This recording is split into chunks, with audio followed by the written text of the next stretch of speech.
dolphins glide, where the rum's always strong and the nights run long, and the tide is a thief at your side. When the moon's riding high and the lanterns are low, and the waves start to shimmer bright, come aboard, cast away, let the sea have its say on another Caribbean night. Caribbean nights, like Caribbean days, more often than not, they're wilder than not, in the boldest of ways. Caribbean nights, neath Caribbean stars. Oh, rogue with a grin, could win or give in, out there past the bars.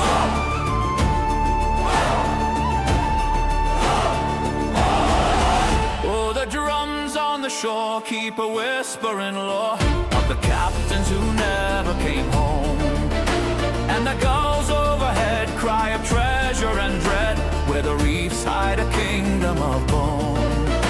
But the breeze tastes the spice and the gamble feels right when your heart's set on freedom's bite. Raise a toast, stake your claim, let the world know your name on another Caribbean night.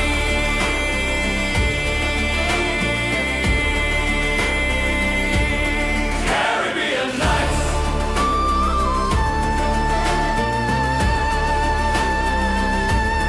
Caribbean nights.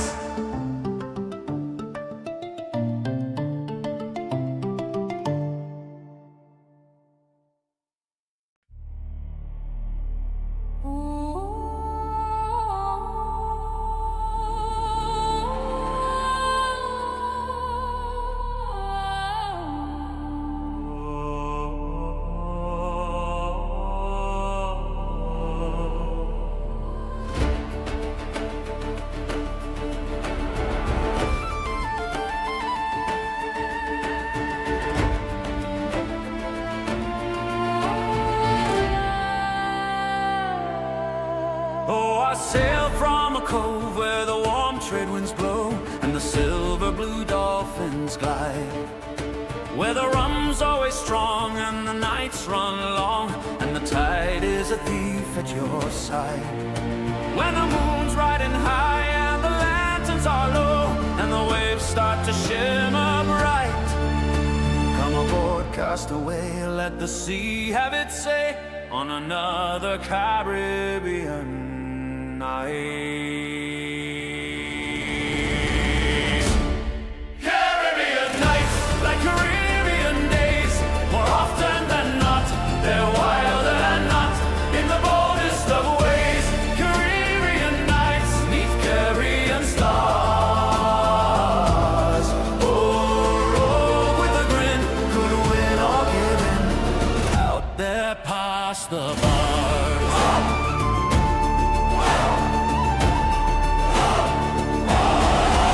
Oh, the drums on the shore keep a whispering lore of the captains who never came home, and the gulls overhead cry of treasure and dread, where the reefs hide a kingdom of bone. But the breeze tastes the spice and the gamble feels right when your heart's set on freedom's bite. Raise a toast, stake your claim, let the world know your name on another Caribbean night.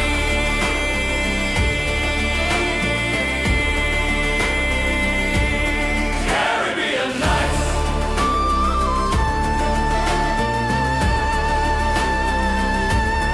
Caribbean nights.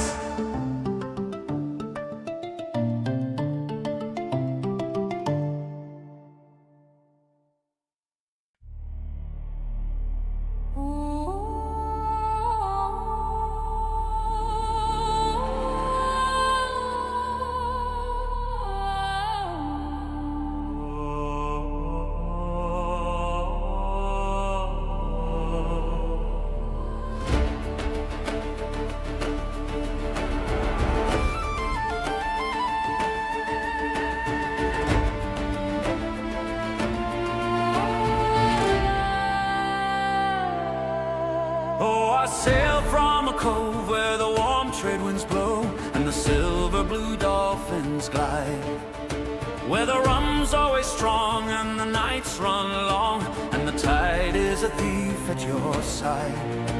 When the moon's riding high and the lanterns are low and the waves start to shimmer bright, come aboard, cast away, let the sea have its say on another Caribbean night. Caribbean nights, like Caribbean days, more often than not, they're wilder than not, in the boldest of ways. Caribbean nights, 'neath Caribbean stars. Oh, rogue with a grin, could win or give in, out there past the bars.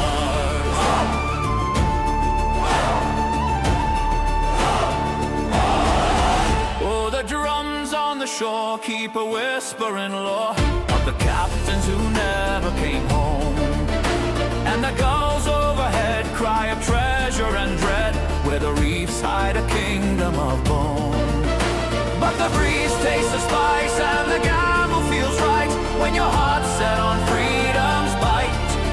Raise a toast, stake your claim, let the world know your name on another Caribbean night.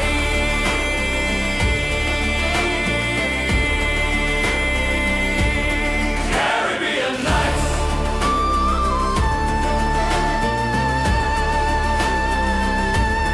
Caribbean nights.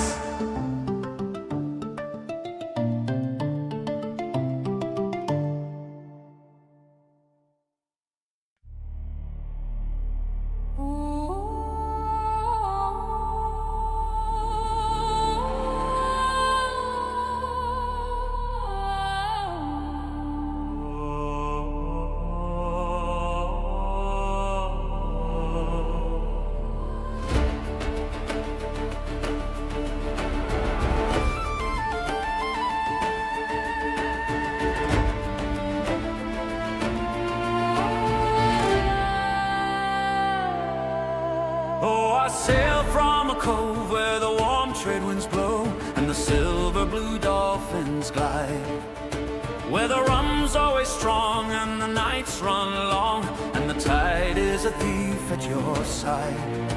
When the moon's riding high and the lanterns are low and the waves start to shimmer bright, come aboard, cast away, let the sea have its say on another Caribbean night. Caribbean nights, like Caribbean days, more often than not, they're wilder than not, in the boldest of ways. Caribbean nights, 'neath Caribbean stars. Oh, rogue with a grin, could win or give in, out there past the bars.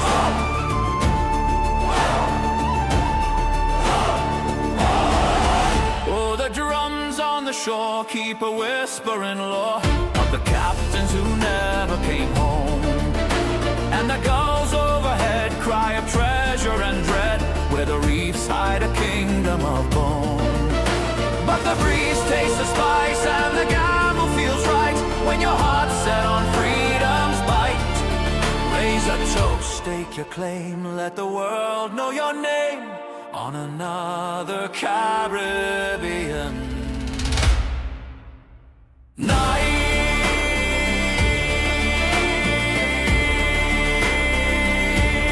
Caribbean nights.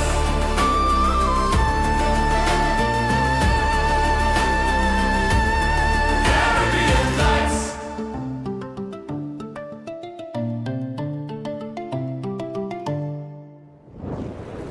Fucking idea how easy this is a fucking joke. And I'm sorry you can't do this. I really am, because I wouldn't have to fucking sit here and watch you fumble around and fuck it up. You know how easy this is for me? Do you have any fucking idea how easy this is? This is a fucking joke. And I'm sorry you can't do this. I really am, because I wouldn't have to fucking sit here and watch you fumble around and fuck it up. You know how easy this is? Narrator. The story is set in 1894 in the Southern Highlands of Scotland. I'll give you the passage right now. The black beast was now right in front of her, its foul, stinking breath flowing like smoke from its open jaws. The almost eyeless skin of its face seemed covered with sores. The skin was broken and oozing with pustules round its oversized, growling mouth. The smell hit her like a slap. Sweet rot, damp fur, something like spoiled meat left too long. Absolute rage filled her as she slowly raised the spyglass high above her head with both hands. Rage at Ivy, rage at the storm, rage at the unfairness of Pepper dying for someone else's vanity, rage at her own fear. "Come on, you bastard," she whispered. The beast lowered its head, preparing its attack. "Bring your fight to me," she cried out just as the beast lunged forward. She met its face a split second before it could snatch her throat. She brought the spyglass down, landing it perfectly between its haunting yellow eyes and staggering it. Without thinking, she swung it as hard as she could once more, catching the monster directly in its right eye. Glass exploded across its pustulant face. It let out a bone-chilling cry as the glass met its mark, rendering the monster blind. The sound was not that of an animal. It was too high, too wrong, like metal scraping bone. Her instincts took over her. Hope sprang up on top of the beast, straddling its neck and driving punches downward. Blow after blow she landed with her right hand while pushing its toothy snout into the ground with her left. The beast struggled violently to kick her off him with its hind legs. His snapping jaws filled once with more and more dirt. Hope was relentless. It was like something snapped inside of her that she had been gathering her whole life. Every insult swallowed, every bruise endured, every morning dragged herself out of straw and into work because no one else would do it. Like a screaming Valkyrie, she unleashed all of her fury into the devil dog's face. She could feel its skull beginning to give way under her fist. The feeling of cracking bones beneath her knuckles gave her confidence and filled her further with contempt. After 9 or so devastating strikes, the beast finally went limp, and she rose to her feet. Her legs shook beneath her, half from pain, half from the sudden emptiness when rage has nowhere left to go. Her breath came in ragged, bloody pulls. The 2 other monsters had taken notice to the brawl taking place beneath the tree. They leapt down from the horse's now opened carcass and slowly began to approach her, growling deeply. She delivered one more mighty stomp to the bloody dent where the beast's eye once was, and lifted her hands to her face. Her adrenaline-fueled bloodlust quickly gave way to concern as she began realize the situation she now found herself in. The 2 monstrous canines had her cornered against a tree, this time without any sort of weapon. She looked down at her readied fist, which had become embedded with the broken glass. Each tiny movement sent sharp pain through her skin as the shards shifted. The rage that made her confident was Of your own and tag me in it. And if I pick you, I'll reach out. And if you want a physical copy of Hobbs Fall Hope, you can get it on Amazon right now. It's in e-reader, paperback, and cool hardcover. I like hardcover. And look, my wife did the art for it. See if there's a signature down there? Epic. Gay eye. I look forward to hearing all the narration. Hobbs Fall Hope, available now. Oh. And that was my voice submission. Haven't heard back from Jeremy yet, but that was my voice submission. Because I can do that voice. And this is the link to my book's website, ChristopherBlosser.author.com. And because I've decided that the true history of Captain Flint is going to be the first novel in a trilogy, we are naming the trilogy The Sins of Treasure Island. The novels went on sale yesterday, the ebook. Goodreads, I had to do a date for when it was published, so I did a date in the future, like next year kind of thing. I'm trying to get Goodreads to to change that date to yesterday so that you can pick up the ebook on Amazon. Like I said, paperback's $29.99 plus shipping, and it ships directly from Ingram Spark. The ebook is $5.99, and the special edition, the leather-bound copy, and I will show you guys again the leather-bound copy with the strap and a gold embossed pressed in title and name with a gold silk bookmark will be on sale soon. Pre-orders, I'm going to start taking pre-orders. I'm going to start taking interest orders. Anybody who's interested in owning a copy, I may even open a GoFundMe to get it, because I got a really good deal on it. Dudes, the company Ace Bookbinding is giving me a 40% discount on the books because I'm doing so large of a quantity. So it's going to cost me it's costing me $240 a book just to get them bound. That doesn't include the cost of the printing of the books. That doesn't include the cost of shipping. That doesn't include anything like that. And in order for me to make a profit, I gotta charge $310 gets me a $50 profit on the book. That's as low as I can go.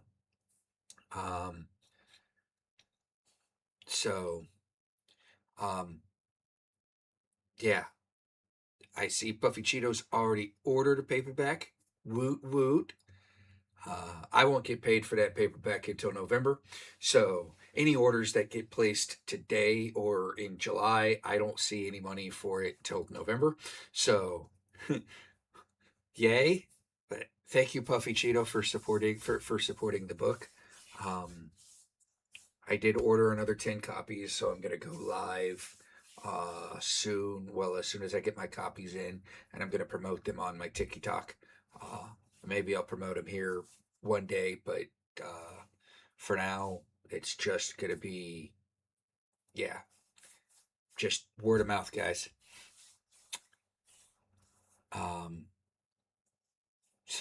But thank you guys. Thank you guys for your guys' support on this.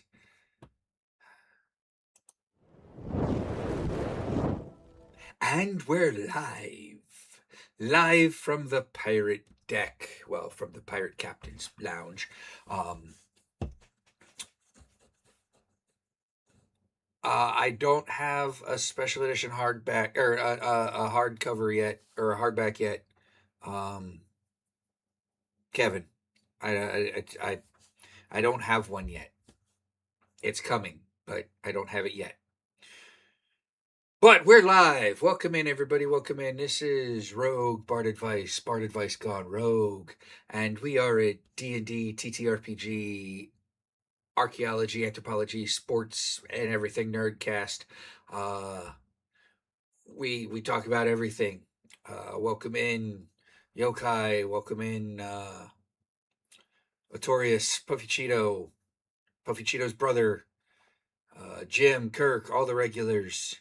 Kevin, welcome in, everybody. Now, I did say I was going to say one word, and that word is Disney.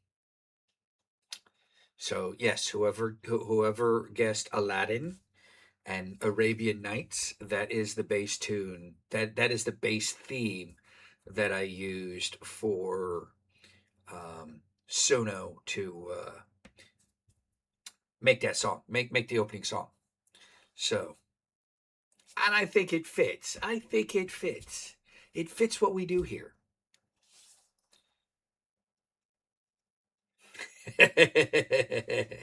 Yes, you two rock.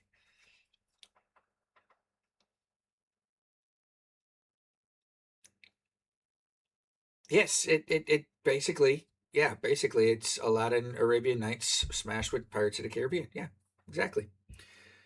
So, with that being said, thank you guys for being here. We are on our 59th episode of Rogue Bard Advice. We have passed the halfway mark. we're almost 40 episodes away from hitting the Bard Fathers the Bard Fathers mark. Now, I did hear from the Bard Father recently. As a matter of fact, him and I were supposed to be on a phone call 2 weeks ago, and either he forgot or I forgot or something forgot. But let me tell you what the Bard Father said. He said, "Sorry for being such a ghost. Hope is all is well."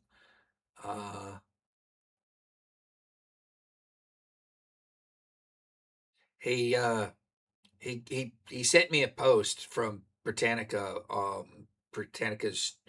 Twitter account, I guess. Somebody had asked a question: watching Indiana Jones for the first time, do archaeologists typically kill this many people? And he saw this and thought of me immediately, so he sent it to me. No, archaeologists don't kill that many people. Sorry, and that's a free question for the week. So,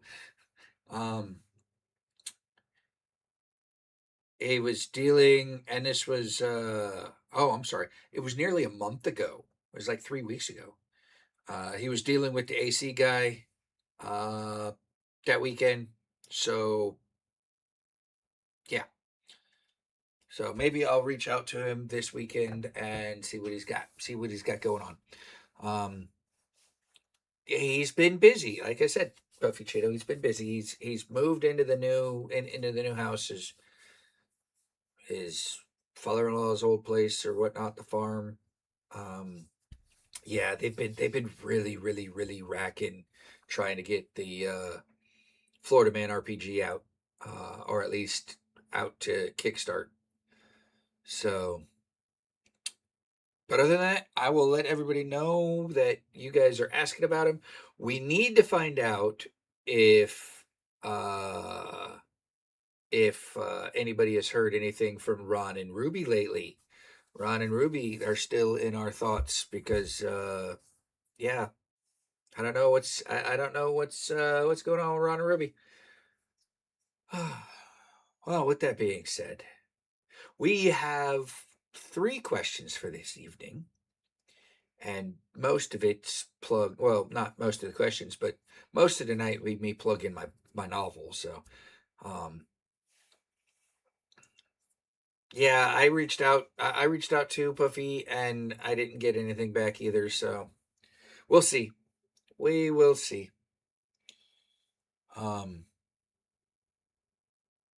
But yeah. So before we get into questions, we only got 3 of them tonight, so we've got plenty of time to talk and discuss everything else. So this Ace bookbinding company has been doing bookbindings and genuine leather and custom crafted one of a kind works. They usually do Bible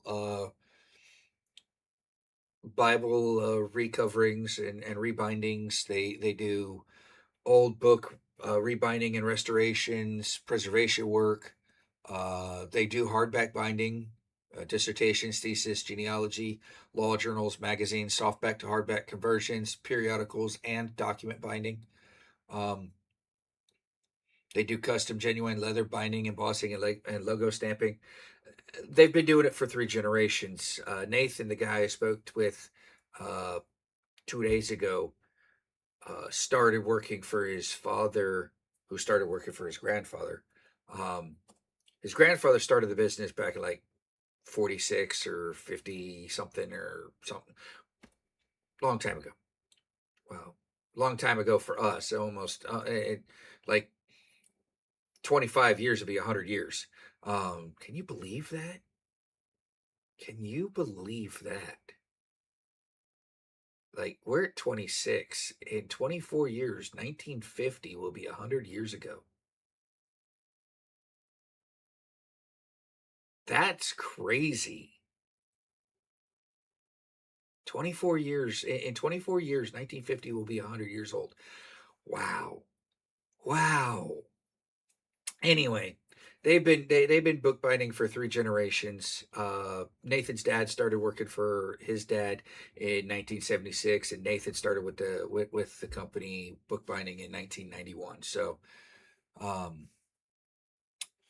they do exquisite work. If you go to their, I'll put their website in the chat, and you guys can check them out.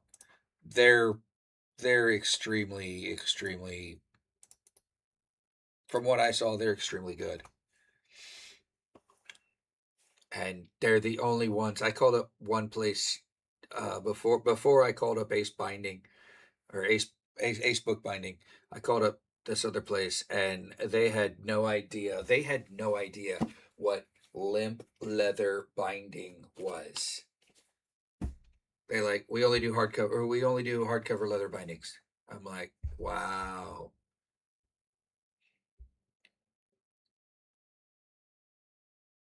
It's still a paperback. It's still a paperback, Kevin. See, or Kirk. See, it's still a paperback. It's just. So this is actually a journal, and this journal is made in Italy from a company called Manufacturess, and it's just a journal, right? But it's glued in.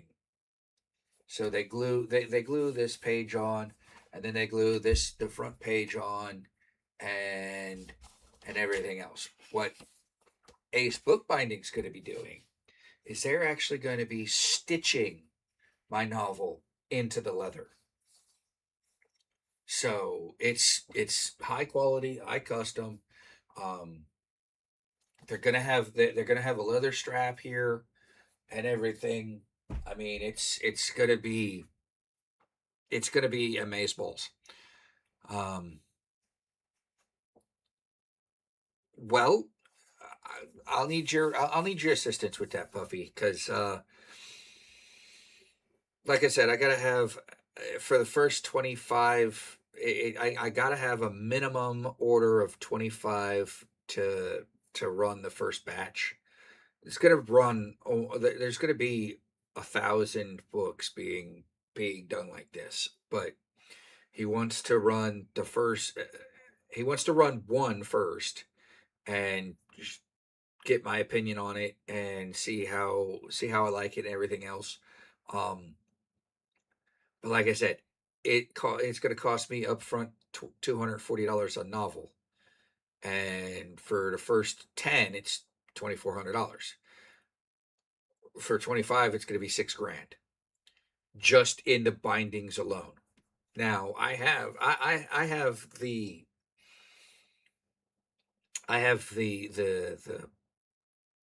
production costs covered. I have that covered. I want to talk about doing a GoFundMe for this, Puffy. I think doing a GoFundMe like the Bard Father is for the RPG, because it's because that's the 40% off price, Kevin. Otherwise, with everything, if I didn't get the 40% off deal that this guy's doing for the massive quantities of books that I'm getting, it was going to be like $478 to bind it for the novel, because they're all hand stitched, they're all hand done. His work is impeccable. So yeah, it's a little, like I said, it's I'm going to want to say an 80-year shop business. Maybe been around for 70 something years, 70 plus years. They do high quality work. And him and I were talking, it's not going to be goat leather, it's going to be cowhide leather, because the goat leather is going to be too flimsy. So he showed me the difference, and I'm like, yeah, it's got to be that. The coloration. So this is called coffee. And what we're going to do is we're going to get a lighter color, or a lighter version of this, to match the cover of the book currently. So But like I said, to cover my costs and to actually make a profit on this, I've got to sell the novel for $310. I dropped it down as low as I could to maintain some sort of profit. So, um, yeah, I agree. While some people would pay, and this is strictly from other people talking to me about what they would pay for a novel like this, they would pay $350 to $450. $450 being their max that they would pay. But I still want to make it semi available to everybody. I mean, I don't want to put the special edition so far out there that nobody can afford to buy it, you know? And I think $310 is reasonable. So, yep, repetitive hand leather work is pricey. That, and he's got to set up the machinery and everything else to run everything. And now the more runs we do,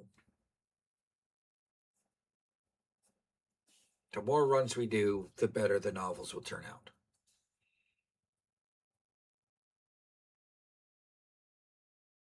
Oh, no. Otorius, the special editions will not be sold in stores. This will not be on the shelf. This will be, you come see me, or you pre-order it online and I ship it to you, and wherever I go cosplaying or whatever, you find me and I will sign it.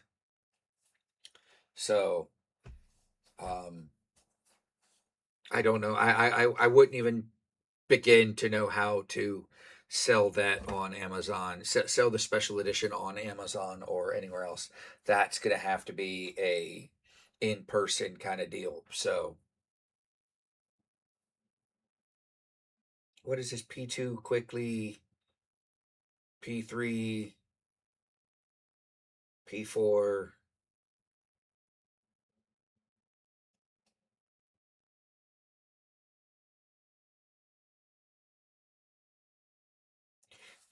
And that's why I want to do the GoFundMe pre-orders, Kevin. Yeah, I would have to put up the upfront money, because it's going to be $240,000 to do all 1,000 copies.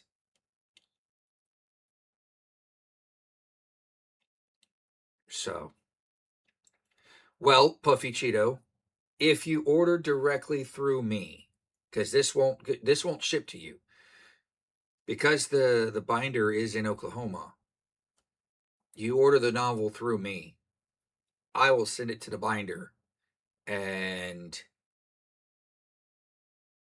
then when I get the novels back, then I'll sign it and send it out to you.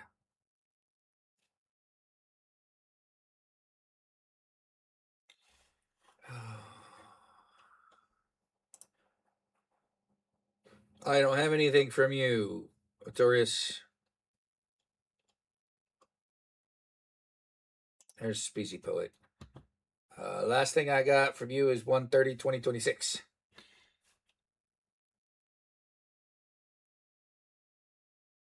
Oh, I know, and that's why the special edition is not on sale currently. That's why it's not.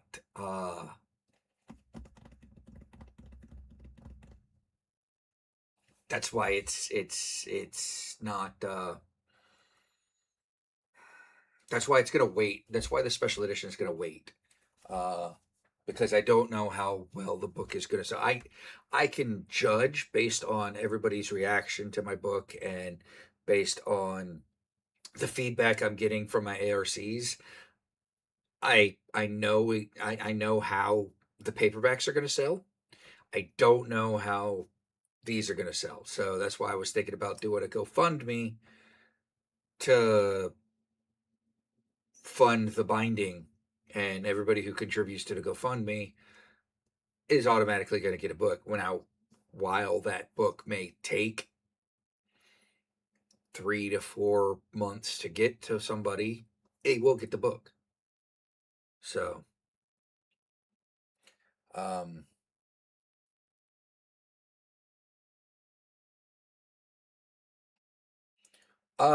we can to answer your DMs in the Discord, Otorius. We can talk. We can talk about that later. So Kevin, I do plan on selling a hardback. And while the paperback is going to sell for $29.99, the hardback's going to sell for what do you think a reasonable price is? $10 more than the paperback? $20 more than a paperback? $15 more than a paperback? $45.99? I think we split the difference right there, $45.99. What do you think? Is that reasonable enough? Because I could go into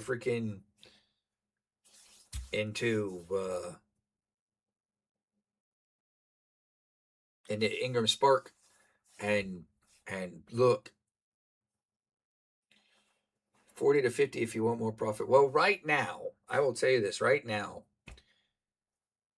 Wholesalers, if they buy my book and sell it on their website, like Amazon, if Amazon orders a bunch of my books and sells them off their website from Ingram Spark, I get like $7.30 a novel. If you guys buy the book directly from Ingram Sparks, then I get all of that profit because you're not going through a third party.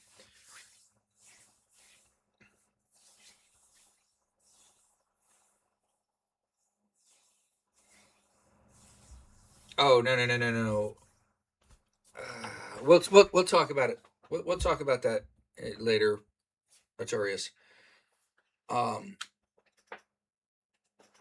So yeah, it's 28 minutes in. Shall we get to the first question?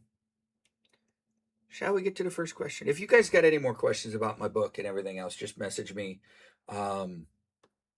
either in the Discord or send a question through to roguebardadvice@gmail.com or directly on my website.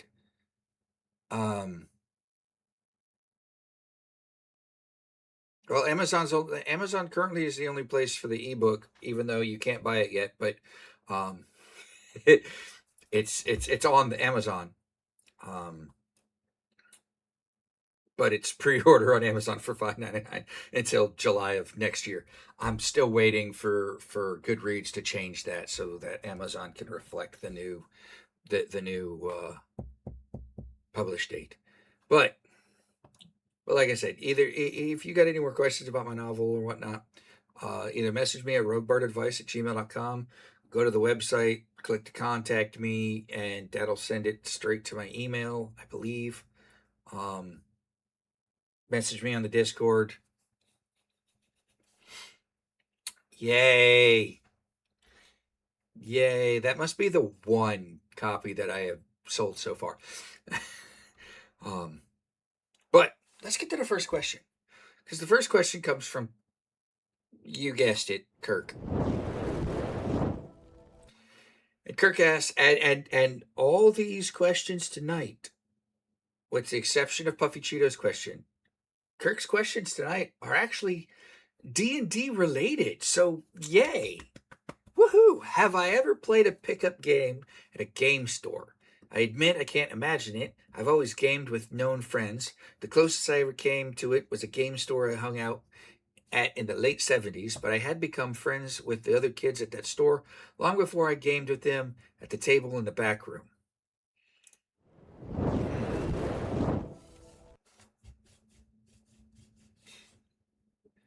I called today Shameless plugs, so I thought I'd ask questions, give feedback, show interest. No, perfect, Kevin. I like it. Thank you. Kirk, to answer your question, I have not ever joined a random game at the game stores that we had around here. We actually had over by Firehouse Subs, we had before COVID hit a little hole in the wall shop that's all they did. You go in there and you rent table space and table time. You bought the snacks and the drinks from them. And you just played D&D in this little shop in a shopping center. There's another store down the street, down the road. It's called Games HQ. They have a double size shop front. One side is nothing but games and board games and miniatures. You'd have a lot of fun there. Warhammer miniatures, Warhammer 40K miniatures, Warhammer miniatures, D&D miniatures. They have D&D books. They have everything.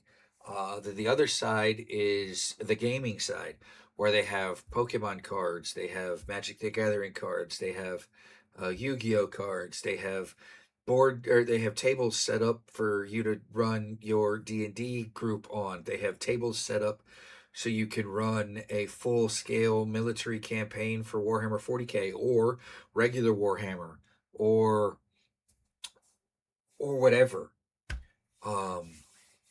It's really great. They're open late.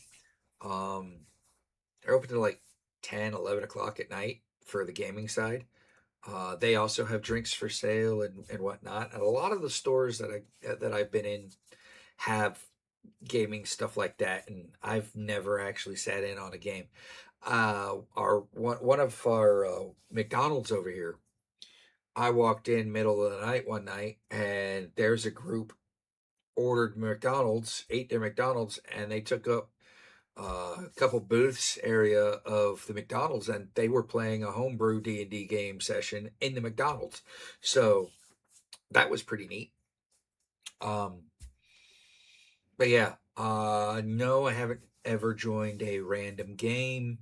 Would I? Yeah, I would. If I knew what version they were playing and was able to create a character right there on a spot. Or I'd talk to the DM and say, hey, I want to join your guys' game, maybe next session. What type of characters are you looking for? Let me build one. Let me get it into you, and let me see what we can do. And that's why you go to gaming stores, Puffy Cheeto, because everybody in the gaming store has anxiety about people they don't know. But hope you liked the answer, Kirk. Really wasn't much of an answer. It was an honest answer, but I got spoiled in my town. 3 different gaming stores. I play once a month Adventures League for $5.50 at one.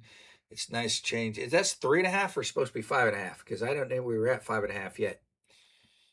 It's nice change from a main to 3.5 campaigns. Anyway, thank you for the question, Kirk. It was nice. It was nice to get back to the roots and the D&D stuff. Unfortunately, you messed up in your next question. You then follow that up by thousands of people are killed each year by knives. Yet in D&D, they only do 1d4 damage. What gives? And don't give me this, I didn't design the game, I just play it stuff. If you can answer questions about dinosaurs, you can answer this. Archaeologist topic save. Did Indy carry a knife along with his whip? And what archaeological use did Indy have for a whip or with a whip anyway? Oh, Kirk. So here's the reasons why D&D, or why in D&D, daggers only do 1d4 damage. Because hit points represent luck and skill. D&D combat is abstract rather than literal simulation of physical trauma. 1. In D&D, hit points do not just measure physical meat and blood. They represent mental stamina, luck, and combat skill. And a 1d4 is deadly. A common, everyday commoner in D&D has exactly 4 hit points. A single dagger strike with 1d4 damage can instantly kill an average human if you roll a 4 on your d4. Now we're talking average, commoner human, not another creature, not another player, an average commoner. Why? Murder hobos. Scaling versus heroes. High-level characters do not have thicker skin. They possess superhuman reflexes and luck to turn a lethal throat slit into a minor scratch. It's just a flesh wound. But stabby, stabby, stab. You only get 1 attack a round. And a round is 6 seconds, so to speak. Unless you're a monk, and then you get multi-attacks. Unless you're a barbarian, then you get multi-attacks, and you can do 2 stabby, stabby dagger attacks.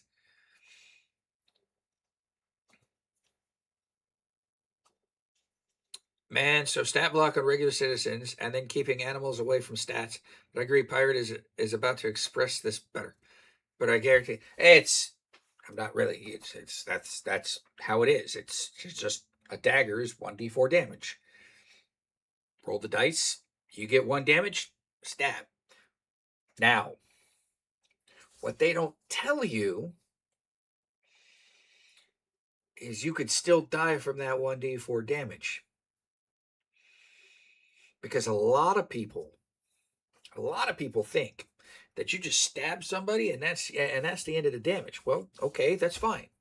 You've taken 1d4 piercing damage.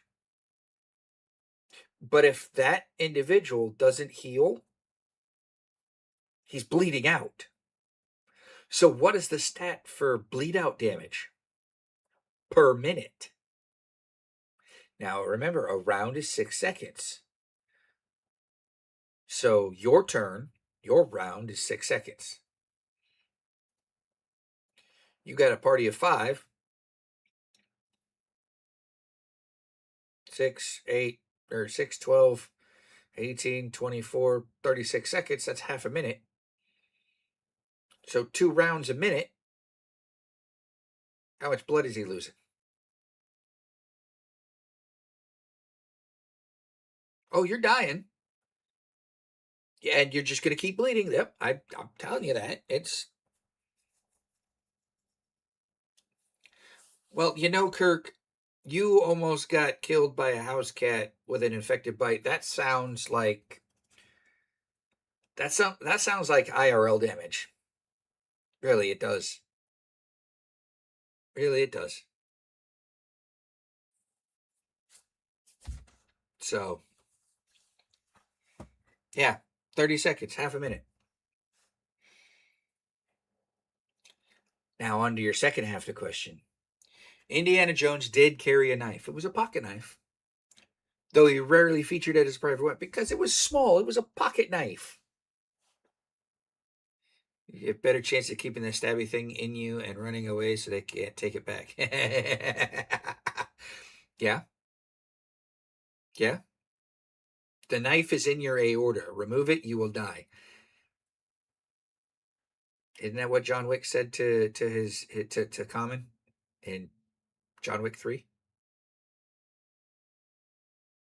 The knife has pierced your aorta. If you remove it, you die. Anyway, standard pocket knife. Indy frequently carried a standard folding pocket knife or a compact multi-tool in his pocket. Now, the compact multi-tool would be like a Swiss Army knife because it wouldn't be like a multi-tool that we know today because these individuals were in the 40s. Raiders of the Lost Ark. Indy carried a larger military combat knife on his gun belt during the Peruvian jungle trek, but that's because they were in Peru. Indy didn't use a pocket. He never used it. But he kept it on his person. Trust me, Indy has a pocket knife. Oh, wait a minute. Did he not use it in Last Crusade? I thought I remember him using some sort of pocket knife to cut open something in Last Crusade. like a package or something. I know he didn't use it to open the packaging that his dad sent the journal in, but I thought he used it to open something.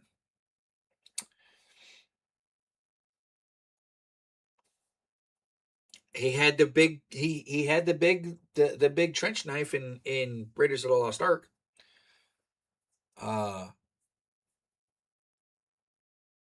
And he primarily used his knives for utilitarian tasks like cutting ropes and clearing busher rather than fighting. As for the bullwhip, a bullwhip has zero professional use in real world archaeology and was destroyed delicate historical artifacts. For Indiana Jones, the whip served strictly as a tool for personal survival.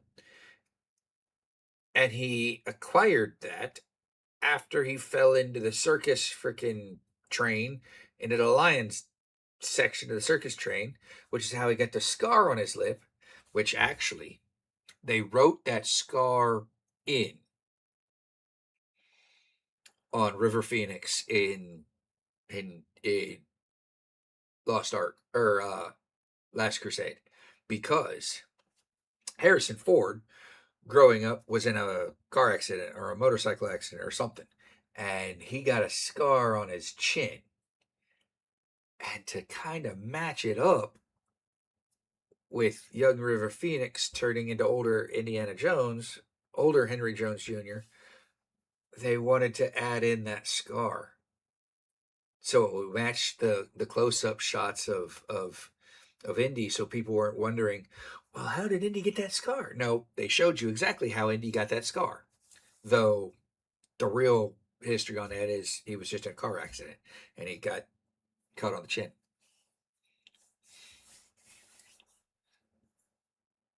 Crocodile Dundee had a real knife. Yes, he did.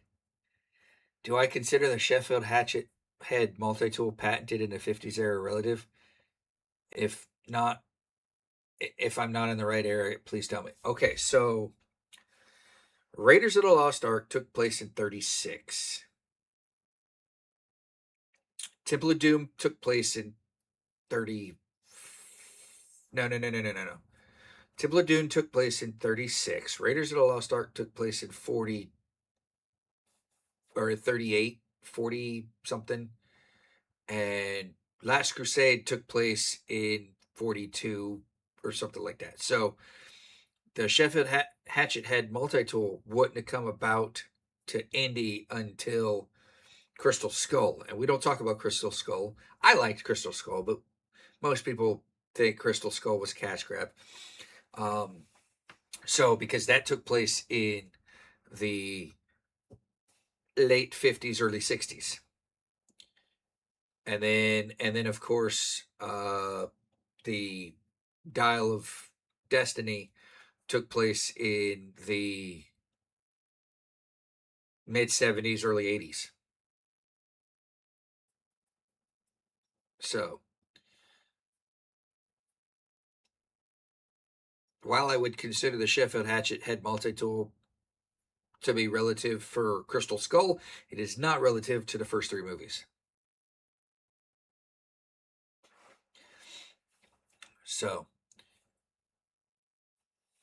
and he fought melee more than he used guns. The only reason he used a gun to kill to unalive the guy, the Egyptian guy in Raiders was because Harrison Ford had dysentery and he was visibly sick. He literally, they literally brought him out of his trailer just to film that scene. And like, we need this scene filmed. And he's like, well, I can't do a whole, they had a long drawn out whip battle for that scene. And he's like, I just can't do it. I'm just going to shoot him. So yeah, really. Yeah, Harrison Ford ended up getting dysentery while he was in Egypt filming, or while he was in Morocco filming Raiders of the Lost Ark.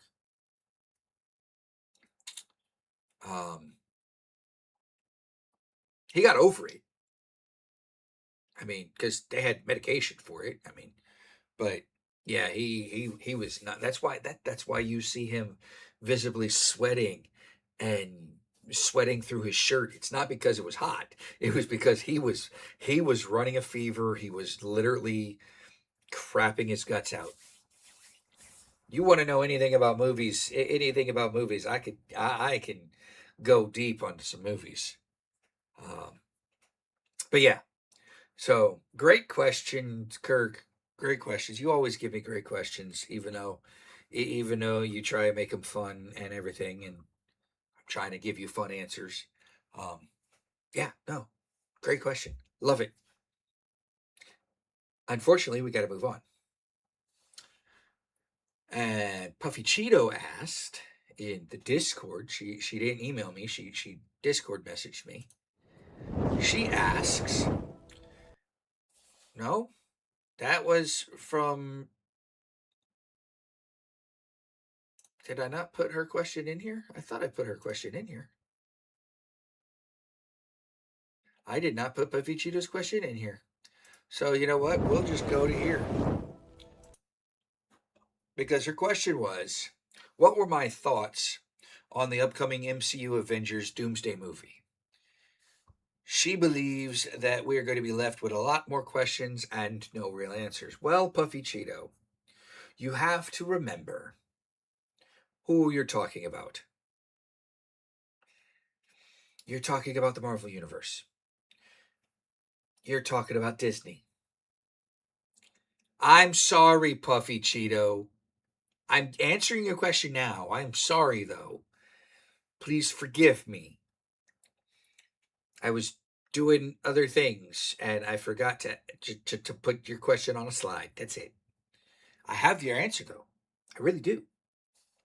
But you got to realize what Disney is doing. Disney's in the market of multiple movies lately. Sequels. Trilogies. Stuff like that. So yes, Doomsday was always going to be a duology. So it's always going to be a two set movie. Starts with Avengers Doomsday and ends with Avengers Secret Wars. You know, Wolverine is a princess, and so is Deadpool. But Avengers Secret Wars is going to be released in December 27.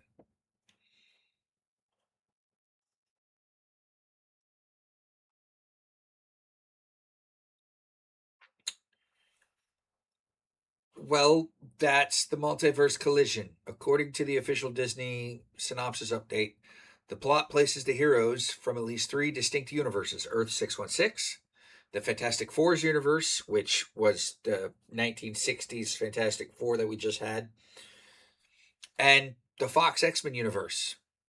We're going to get everything you're asking for in the Doomsday movie, how it's all brought together. I do too, and I hope that it is. I've been seeing memes and I've been seeing videos on TikTok of people speculating on the movie poster with Peter hanging upside down and there's shoe prints on the ledge, and they don't match his shoe prints, but they match Peter Parker's shoe prints from the first movie when he was fighting Macho Man Randy Savage as the Man Spider or something like that. He had the same Nike Air Force Ones. But Miles Morales also wears the Nike Air Force Ones. So we may be getting, instead of getting the animated Miles Morales, we may be getting a live action Miles Morales. But back to your original question. Managing a multi-franchise crossover means the film will likely spend more time colliding these worlds than neatly wrapping them up. And that's where we get Secret Wars.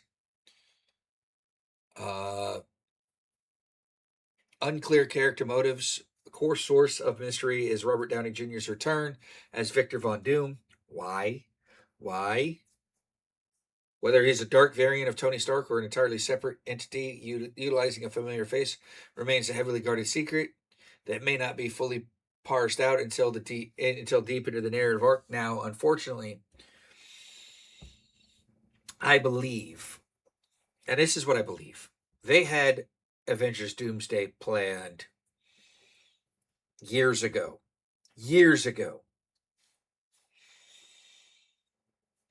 And I believe, this is my belief, this is my thought.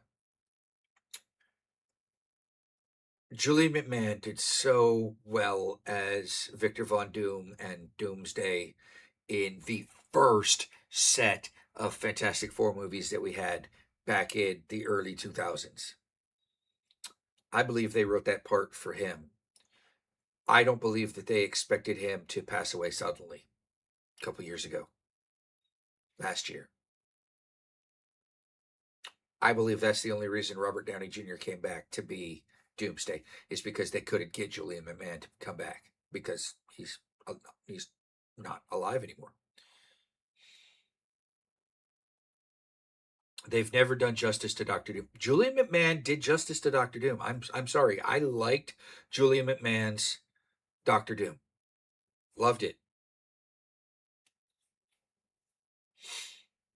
The only thing I find frustrating is that the movies rely on information from their shows to understand certain things. Yeah. But it's Disney, so they weave a lot of stuff together in their shows. And if you don't watch the shows, you go to see the movie and they pull something from the show that you don't see. Yeah, it's frustrating. It is. It really is. But they do that for multiple reasons. Marketing, to lengthen the lifespan of the source material.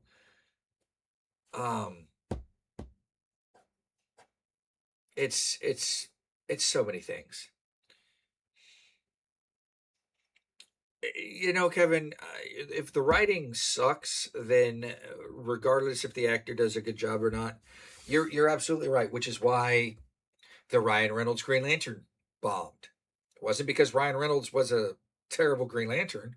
No, it was because one, the writing sucked, and two, they CGI'd his suit. If they would have CGI'd his suit, I mean, yeah, sure, they CGI Iron Man's suit, but CGI a Green Lantern suit, you could have done a better. They could have done a way better job than that. I mean, CGI the graphics, CGI the lantern stuff. Don't CGI the suit. There's no way you could do Iron Man without a CGI suit. There's no way you can do the Incredible Hulk. Well, I take that back because you can. You just paint Lou Ferrigno green and send him on a rampage through a television lot. But there's no way you could do today's Hulk without CGI.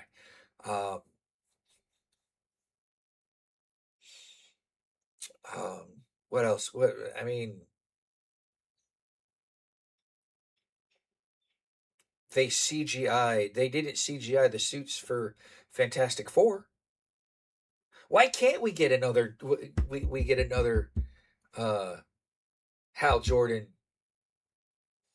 Green Lantern remake? Why can't we? And for that matter, why can't we get a John Diggle Green Lantern remake? Because John Diggle, if you guys remember,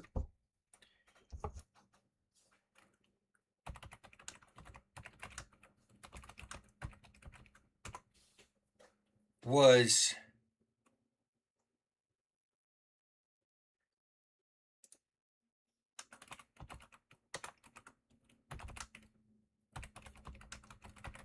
hold on a minute.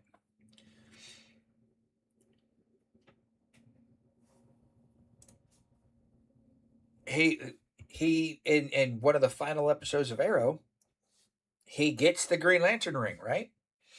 And that was supposed to spin off for John Diggle's real name of John Marshall Stewart.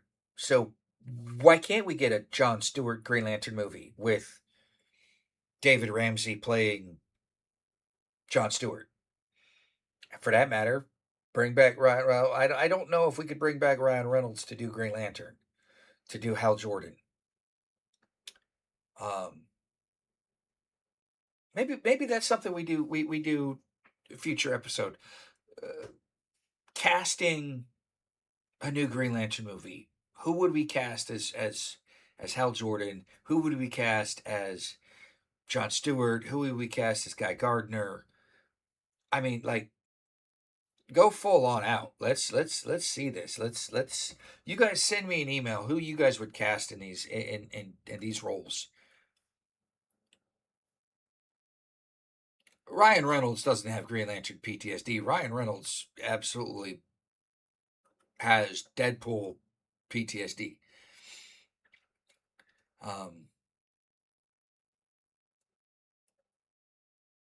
They should. They should.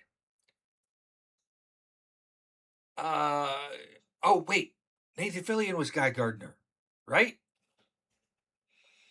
Nathan Fillion was Guy Gardner in one of the in Doctor Strange.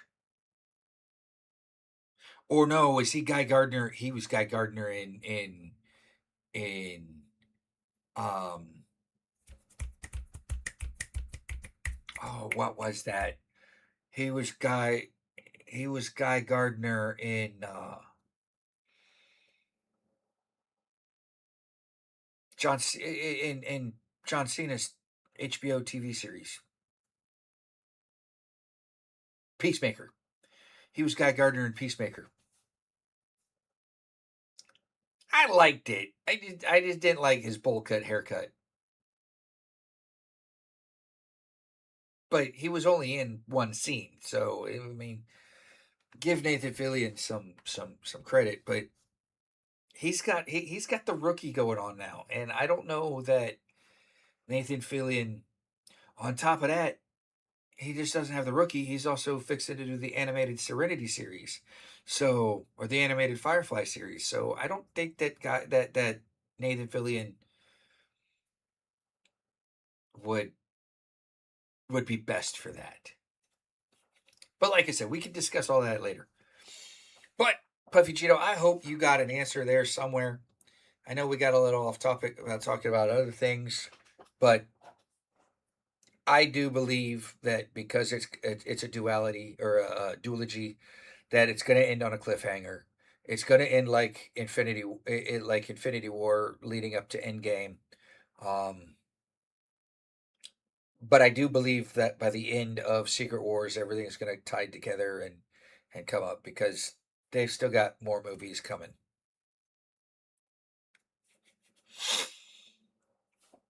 So,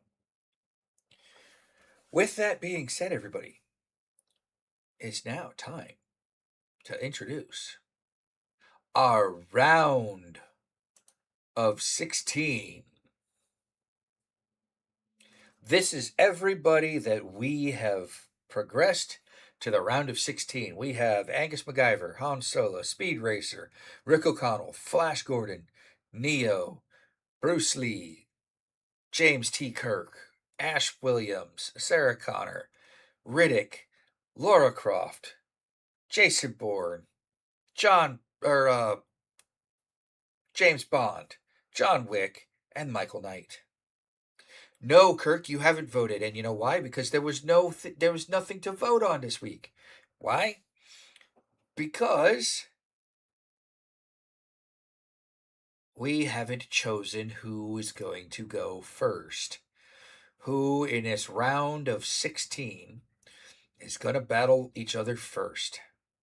We actually are doing that right now,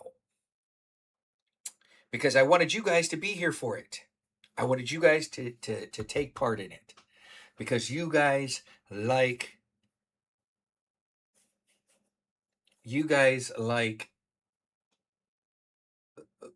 the lyrical madness that I created with this, which I stole from Animaniacs, because they have the wheel of morality.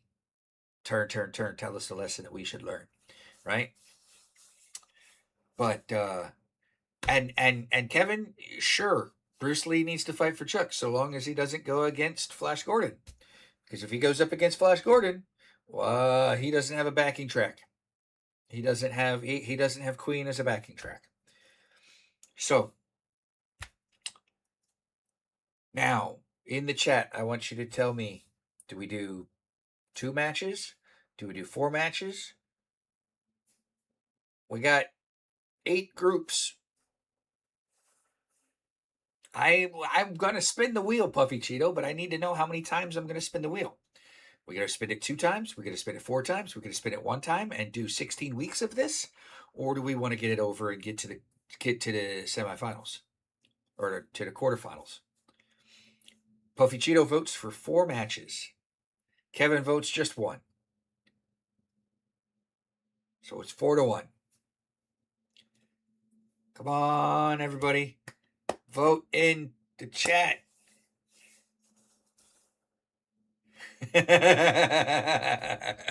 Flash and Queen.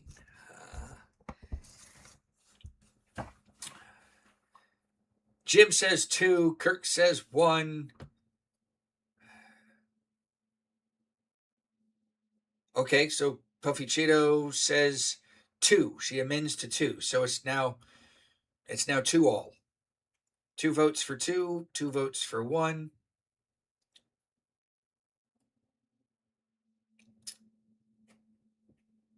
Well, let's just see. Wheel of Mortality. Turn, turn, turn. Tell us the first 2 that are going to burn. Speed Racer versus Rick O'Connell is number 1 match. And for our second match, we are going to do Wheel of Mortality, turn, turn, turn. Tell us the next 2. It's John Wick versus Michael Knight. Those are going to be epic matches. I can tell you that. Those are going to be epic matches. So we're going to here, and we're going to set the poll up. I'm showing you guys right now. I'm doing it right now. Create the poll. Round of 16, match 1. See, I could do this on the fly. I don't think the Bardfather could even do this. Well, I wish that too, but that's not how the cookie crumbled when we seeded everybody. Speed Racer versus Rick O'Connell. I wanted that one. For 1 week and post and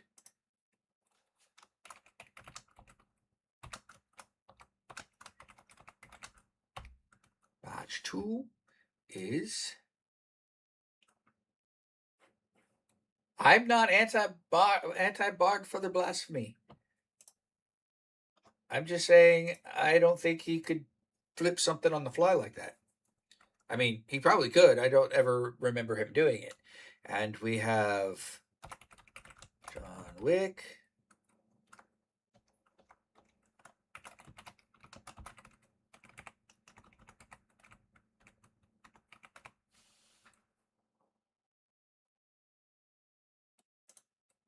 There you go.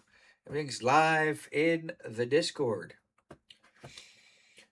With that being said, it is to the end of the show.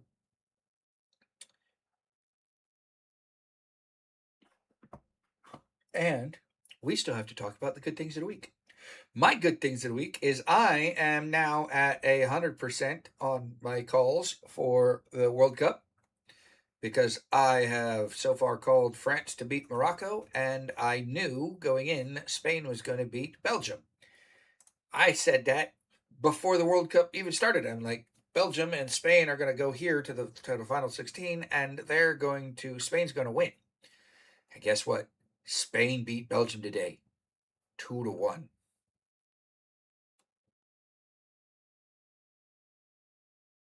All praise the Bard Father Past the Crocodile Nuggets. Do you know that the Crocodile Nuggets in Florida, man, are not what you think they are? Or they could be. They could be what you think they are. And if you took the Crocodile's Nuggets from him, I'm pretty sure he'd be upset.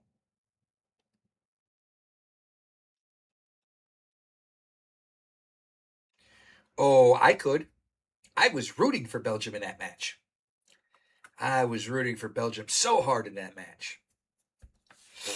Not because I'm un-American, just because I know that America hasn't made it out of the round of 16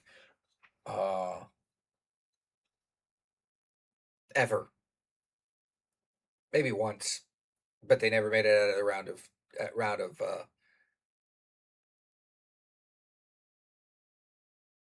yeah, I don't think that. Yeah, I don't think they ever made it to the round of 8. They made it to the round of 16, but they've never made it out of the round of 16. Puffy Cheeto got a jury summons in the mail. Oh no, Puffy Cheeto. When they ask you if you think you can be biased on this, just tell them no, and you'll get immediately rejected. Tell them you're part of the He-Man Woman Haters Club or something. You'll get you'll get. There's nothing saying that you have to be jury duty. You just have to. There's nothing saying you have to serve on jury duty. You just have to go. And whether they accept you or reject you is all about how you answer the questions.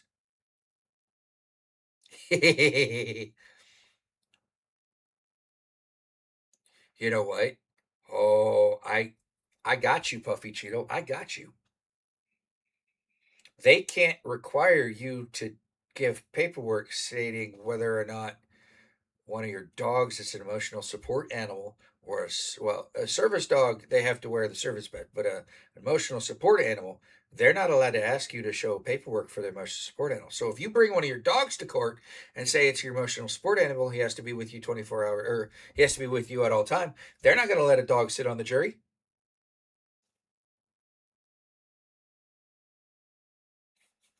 So bring a dog to the courthouse, Puffy Cheeto.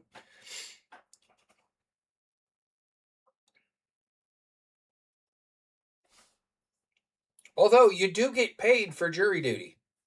It's not something that you do voluntarily for free. You do get paid for it. Yes.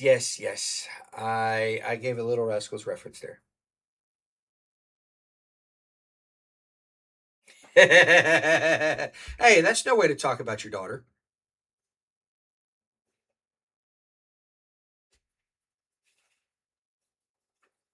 I'm savage sometimes.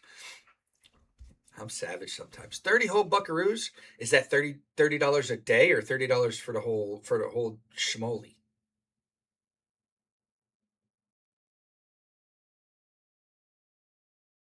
I will never get called for jury duty. Never. I got that V card, and that's not the Virgin card. It's a veterans card. Yeah, they won't let me serve on a jury. They're like, you've already served your country enough. No jury duty for you.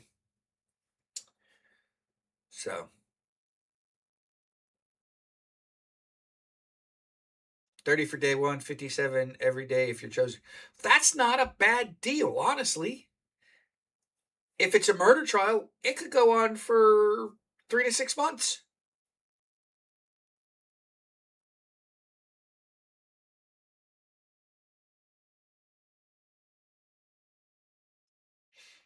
What am I right about? Or what are they right about, Kirk?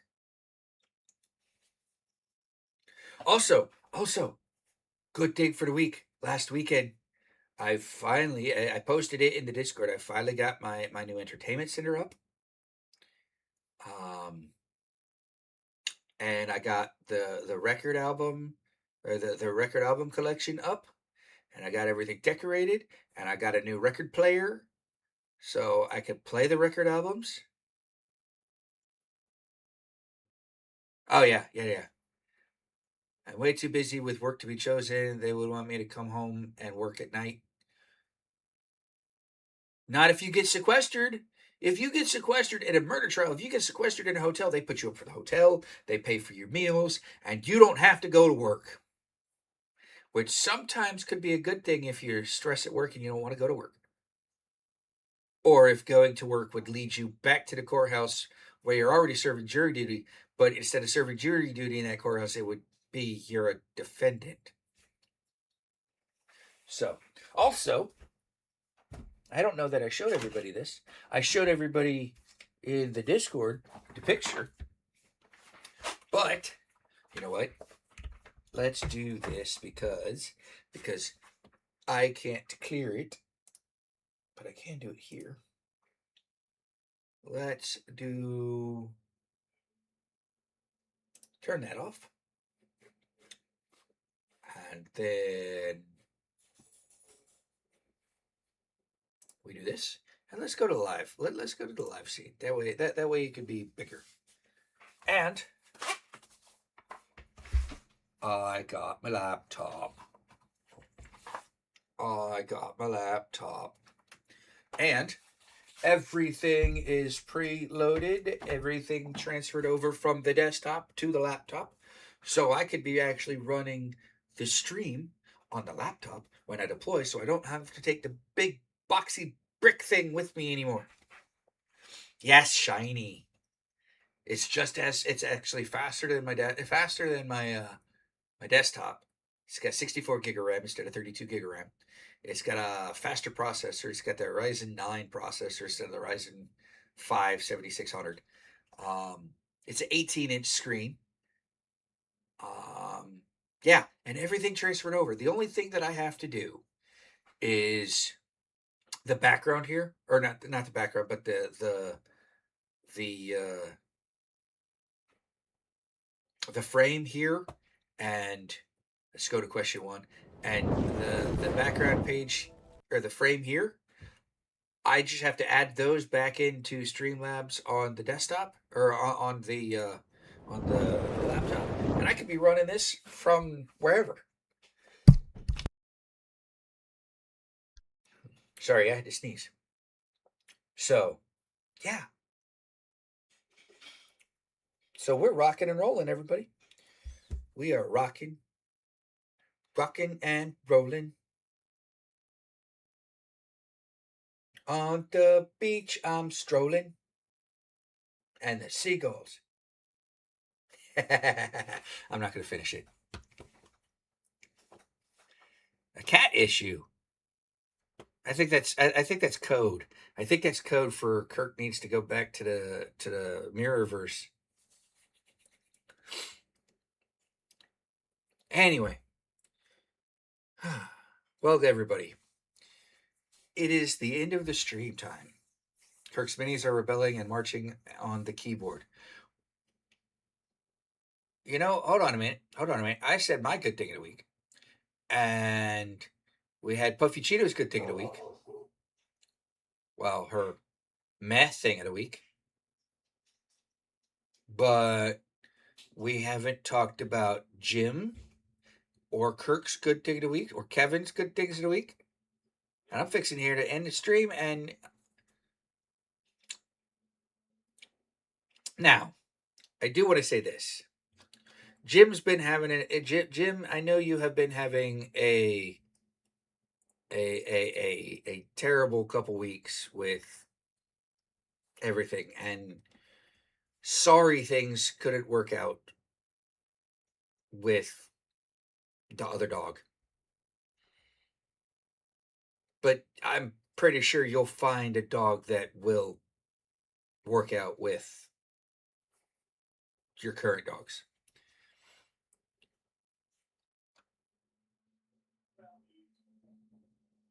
Your good day to week, nice cat who has no keyboard awareness. Absolutely, Jim. Absolutely. All of my dogs are rescues, so you just have to find that dog that wants to be with other dogs. So, Kevin's good thing of the week is that you survived it. I know you don't like the answer, but that's all I can say for this week. That's fine. That's fine. Your good thing of the week, Jim, is that you're here. You know, you guys are fine. All right.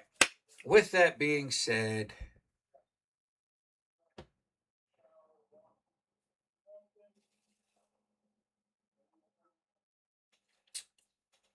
I want to thank everybody for coming, for showing up for Rogue Bard Advice this evening. Our next stream will be next week, same time, same place. I want to thank everybody personally: Puffy Cheeto, Kurt, Kevin, Jim, Puffy Cheeto's brother, Notorious Spazia Poet, or Spezia Poet. Thank you guys. I couldn't do the show without you guys, and the show's nothing without you guys. Please, if you have any questions at all regarding D&D, OTTRPGs, archaeology, anthropology, even dinosaurs, Kirk, don't hesitate to email roguebardadvice@gmail.com, and I will be sure to answer you guys' questions. But like I said, thank you guys for showing up. Join the Discord if you haven't. Most of you guys are already in the Discord. But hit that like, share, subscribe. Share this podcast out with your friends, guys. We need people to join the podcast so we can get it moving. Definitely not have the fan base that the Bard Father had on Bard Advice, but his fan base was a little bit bigger than ours because of man shorts. I'm not taking anything away from that. With that being said, I want to wish everybody a wonderful weekend. Tomorrow we have England and Norway at 4 o'clock, and we have Argentina. And who's playing Argentina?